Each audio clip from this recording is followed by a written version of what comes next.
Καβάλας. Σχολικός εκφοβισμός στο θέμα ομιλίας από το Σύλλογο Γονέων και Κηδεμόνων του 8ου Δημοτικού Σχολείου Καβάλας. Διακρίσεις από τους μαθητές της σχολής Dance Academy. Μάλιστα, αυτές είναι οι κυριότερες ειδήσεις που θα παρακολουθήσετε στις 9 με τον Γιάννη Κομνηνό, καθώς και πολλές άλλες. Τώρα, στο στούντιό μας έχουμε τον κύριο Βίκτορα Αρζόγλου, εκπρόσωπο τύπου του κόμματος Νέα Ελλάδα. Κύριε Αρζόγλου, καλησπέρα. Καλησπέρα σας. Σαν τηλεοπτικός σταθμός, όταν θέλουμε να λεγόμαστε δημοκρατικός, που εμείς το πιστεύουμε και το αποδεικνύουμε καθημερινά, πρέπει να δίνουμε φωνή σε όλους. Εκπροσωπούν κάποιο πολιτικό κόμμα, πολιτικό φόρουμ, κίνηση, κίνημα ή οτιδήποτε άλλο. Γιατί στην Ελλάδα η έννοια της δημοκρατίας και του φασισμού, ξέρετε, έχει μπερδευτεί τώρα τελευταία και κάποιοι επιλέγουν ποιους θα καλέσουν, ποιους θα επιτρέψουν να μιλήσουν και είναι οι ίδιοι βέβαια που πάντα αγωνίζονται για τη δημοκρατία, εντός ή εκτός εισαγωγικών. Μάλλον μιλάνε για την πλουτοκρατία και τη δημοκρατία των καναλαρχών και των μεγάλων συμφερόντων. Σας καλησπερίζουμε λοιπόν. Το κόμμα λέγεται Νέα Ελλάδα. Νέα Ελλάδα. Πείτε μας λίγα λόγια για το κόμμα. Στη συνέχεια θα έχουμε και τον κύριο Ηλία Μαρκόπουλο, τον πρόεδρο του κόμματος. Αλλά πείτε μας εσείς λίγα λόγια. Βεβαίως. Το κόμμα Νέα Ελλάδα ιδρύθηκε το 2010, 18 Μαΐου. Και από τότε έχει μια παρουσία μέσα στην Ελλάδα και μια προσπάθεια ώστε να συγκεντρώσει Έλληνες πολίτες που πιστεύουν στην ηθική, στις αρχές, στις αξίες, της ελευθερίας, της δημοκρατίας και της φιλοπατρίας. Κύριο μέλημά μας είναι η Ελλάδα να παραμείνει για τους Έλληνες και να συνεχίσουμε να έχουμε δημοκρατικές διαδικασίες, γιατί όπως γνωρίζετε και όπως γνωρίζουν και όλοι οι Έλληνες πολίτες, δυστυχώς οι δημοκρατικές διαδικασίες σήμερα είναι αμφίβολες. Είχατε μία κόντρα τις τελευταίες 2 ημέρες, ουσιαστικά με το κόμμα του κυρίου Λοβέρδου, που ξέραμε ότι θα λέγεται Ρήξη, έτσι, αυτό γνωρίζαμε. Μάλιστα. Τελικά έγινε συμφωνία για τη Νέα Ελλάδα. Ακριβώς. Και είχατε μία κόντρα για το όνομα, μας πήρατε το όνομα. Ναι. Ο κύριος Λοβέρδος, δυστυχώς, εκπροσωπώντας το παλαιό κομματικό σύστημα, θέλησε να ασφετεριστεί το όνομά μας. Βέβαια δεν μπορεί να ασφετεριστεί τις αρχές και τις αξίες μας, αλλά μαζί με τις αρχές και τις αξίες μας πηγαίνει και το όνομα.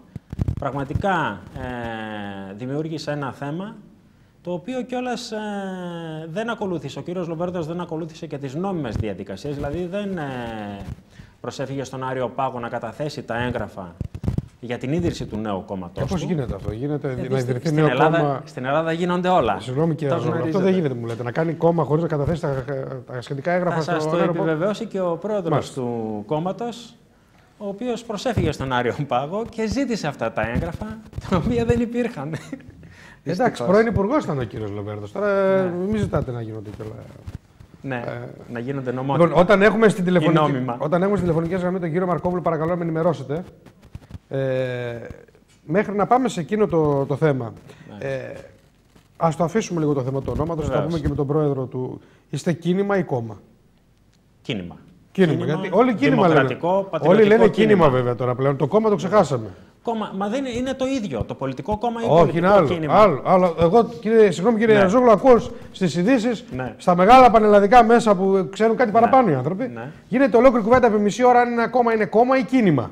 Μάλιστα. Βέβαια για την ουσία δεν ρωτάμε ποτέ. Ακριβώς. Αλλά μιλάμε αν είναι κόμμα ή κίνημα. Ακριβώς. Η ουσία είναι οι Έλληνες πολίτες. Η ουσία είναι η Ελλάδα για εμάς και το πολιτικό σύστημα αν λειτουργεί δημοκρατικά με βάση την ηθική και τις αρχές. Βέβαια, αυτό που δεν γίνεται σήμερα. Χρησιμοποιείτε πολύ τον όρο Έλληνες, Ελλάδα, Έλληνες πολίτες, πατριώτες. Ξέρετε αυτό, εδώ και 2-3 χρόνια βέβαια έχει αλλάξει λίγο. Πριν μερικά χρόνια αν τα χρησιμοποιούσε κάποιος, θα έχει χαρακτηριστεί με κάποιο άλλο τρόπο. Βεβαίως. Το γνωρίζετε αυτό? Ναι, βεβαίως το γνωρίζουμε. Μάλιστα. Είστε χαρακτηρισμένοι κι εσείς δηλαδή? Όχι, εμείς δεν είμαστε χαρακτηρισμένοι. Σε ποιο χώρο?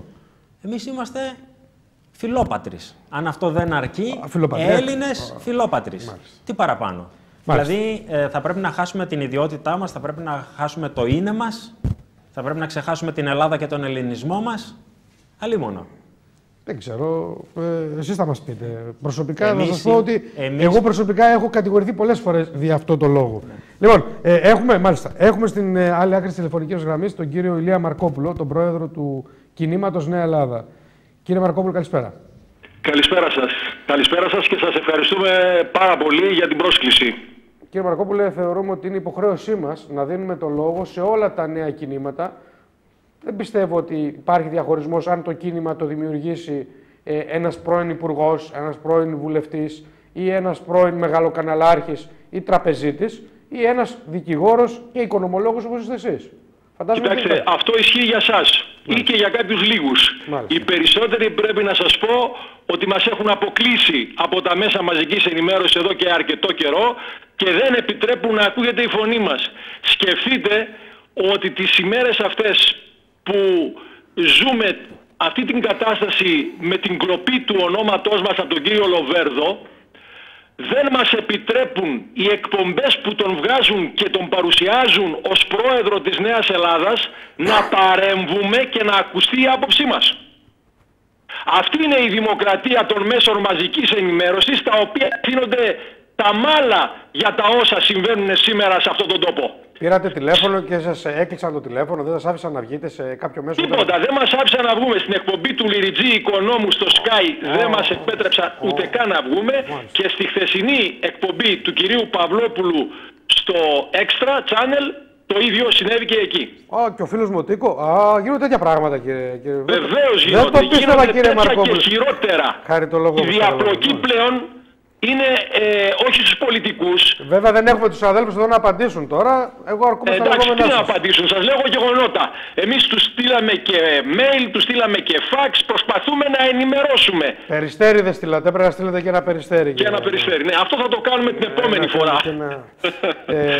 Για ποιο λόγο όμως δεν θέλουν να ακουστούν οι απόψεις σας? Κοιτάξτε, το θέμα του ονόματος... δεν είμαστε άνθρωποι του συστήματος. Ξέρετε, το θέμα του ονόματος θεωρώ ότι είναι ένα θέμα. Δεν είναι ίσως τόσο σοβαρό και τόσο σημαντικό όσο το ότι δεν σας δίνουν το λόγο. Το ότι δεν σας δίνουν το λόγο θεωρώ ότι είναι πολύ πιο σημαντικό από το θέμα του ονόματος. Και το αν σας πήρε το όνομα ο κ. Λοβέρδος δεν το πήρε. Κοιτάξτε να σας πω κάτι, δεν διαφωνώ σε αυτό που λέτε, αλλά με το να μην μας δίνουν το λόγο και να μην έχουμε τη δυνατότητα να διεισδύσουμε στους Έλληνες πολίτες και να τους ενημερώσουμε για τις θέσεις μας, για τις απόψεις μας, για τις προτάσεις μας, αντιλαμβάνεστε ότι αφήνει, θα έλεγα, το έδαφος ελεύθερο σε κάποιους Λοβέρδους οι οποίοι έχουν διαλύσει την Ελλάδα από τα κόμματα στα οποία βρίσκονται μέχρι εχθές. Έχουν διαλύσει την Ελλάδα από τις θέσεις στις οποίες βρισκόταν μέχρι εχθές. Ο κύριος Λοβέρδος, μην ξεχνάτε ότι είναι ο νοικοθάφτης του Εθνικού Συστήματος Υγείας. Και σήμερα με τη λογοκλοπή του ονόματός μας θέλει να σώσει την Ελλάδα. Πια τη Νέα Ελλάδα. Ο κύριος Λοβέρδος και οι όμοιοι του μιλάνε για Νέα Ελλάδα. Μα δεν είναι ο κύριος Λοβέρδος αυτός ο οποίος υπέγραψε το μνημόνιο? Και το μνημόνιο 1 και το μνημόνιο 2 και τα μεσοπρόθεσμα και όλα αυτά. Υπό ποια έννοια θέλει να σώσει την Ελλάδα? Μάλιστα. Δώστε μας λίγες πληροφορίες. Το κίνημα η Νέα Ελλάδα σε ποιο χώρο κινείται ιδεολογικά? Έχετε κάποιο χώρο, έχετε κάποιες αρχές? Κοιτάξτε, θα σας απαντήσω όπως απάντησα πριν από ένα χρόνο περίπου σε μια εκπομπή του Αντένα Θεσσαλονίκη στον κύριο Βαραγιάννη. Η Νέα Ελλάδα κινείται καθαρά στον πατριωτικό χώρο. Εμείς δεν είμαστε ούτε δεξιοί, ούτε αριστεροί, ούτε κεντρώοι, ούτε σοσιαλιστές. Έτσι, άλλωστε μην ξεχνάτε, στην Ελλάδα είσαι ό,τι δηλώσεις. Εμείς είμαστε Έλληνες πατριώτες. Αγαπάμε αυτόν τον τόπο, το έχουμε αποδείξει έμπρακτα ότι τον αγαπάμε και είμαστε έτοιμοι να δώσουμε τα πάντα για την Ελλάδα. Θα κάνουμε λίγαν συντόμως, κύριε Μαρκόπουλε, μια αποκλειστική συνέντευξη με τις απόψεις σας. Δεν βοηθάει η τηλεφωνική γραμμή, θα σας αδικήσουμε. Είμαι βέβαιος γι' αυτό. Έχουμε και τον εκπρόσωπό σας, τον κύριο Αρζόγλου, στο στούντιο, οπότε θα συζητήσουμε για τα περαιτέρω. Θα ήθελα μια τοποθέτηση για το θέμα της Μανολάδας. Για το θέμα, ξέρετε, τους πυροβολισμούς από κάποιους εκπροσώπους της εργοδοσίας, των παραγωγών εκεί, προς τους μετανάστες. Κοιτάξτε, θέτετε ένα πάρα πολύ μεγάλο θέμα. Είναι πολύ δύσκολο να σας απαντήσω μονολεκτικά.